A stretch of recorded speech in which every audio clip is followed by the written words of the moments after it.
तो इस बार बिहार में जब दिवाली और छठ मनेगा तो बिहार के गरीबी का, आपके बदहाली का ये अंतिम दिवाली और छठ होने जा रही है। क्या होगा छठ के बाद?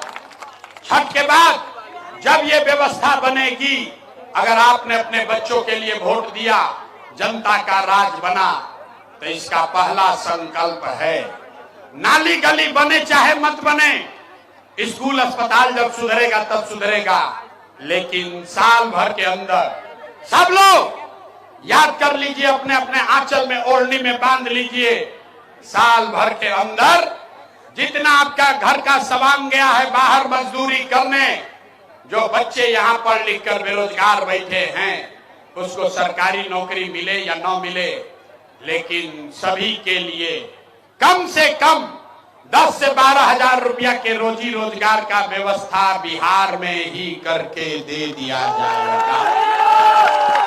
होना चाहिए कि नहीं होना चाहिए? 10-12 हजार का रोजगार हो जाए, पलायन बंद हो जाए तो अच्छा होगा कि नहीं होगा? होगा कि नहीं होगा?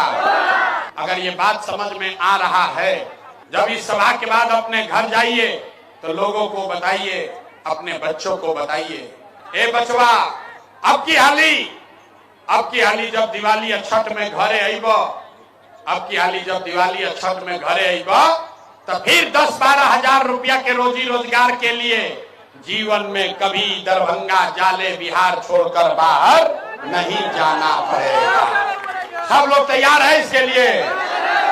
इसका दूसरा संकल्प, जिसका उम्र हो गया 60 वर्ष से ज्यादा, अब वो मजदूरी नहीं कर सकता है, नौकरी नहीं कर सकता है, इसलिए तय हुआ कि अगर आपने अपने बच्चों के लिए वोट दिया तो छठ के 1 महीना बाद से, दिसंबर महीना से 60 वर्ष से ज्यादा उम्र के हर महिला पुरुष को 400 रुपया का भीख नहीं, 1100 रुपया का पेंशन नहीं, हर महीना 2000 रुपया का सम्मान राशि जरूर दिया जाएगा। होना चाहिए कि नहीं होना चाहिए? अंतिम संकल्प, ये 2000 रुपया मिलने से जीवन नहीं सुधरेगा, 10-12 हजार के मजदूरी से भी जीवन ना सुधरी, जीवन तब सुधरेगा जब आपके बच्चे पढ़ लिख कर आगे बढ़ेंगे। तो ये तय हुआ कि अगर आपने अपने बच्चों के लिए वोट दिया तो छठ के बाद हर गरीब को ये सुविधा होगा। आपके गांव में जब तक सरकारी स्कूल नहीं सुधरे, आप अपना बच्चा को प्राइवेट स्कूल में भेजिए, अंग्रेजी स्कूल में नाम लिखवाइए, स्कूल भेजने का खर्चा और फीस सरकार की ओर से दिया जाएगा, ताकि गरीब से गरीब का बच्चा भी अंग्रेजी स्कूल में पढ़ सके। होना चाहिए कि नहीं होना चाहिए?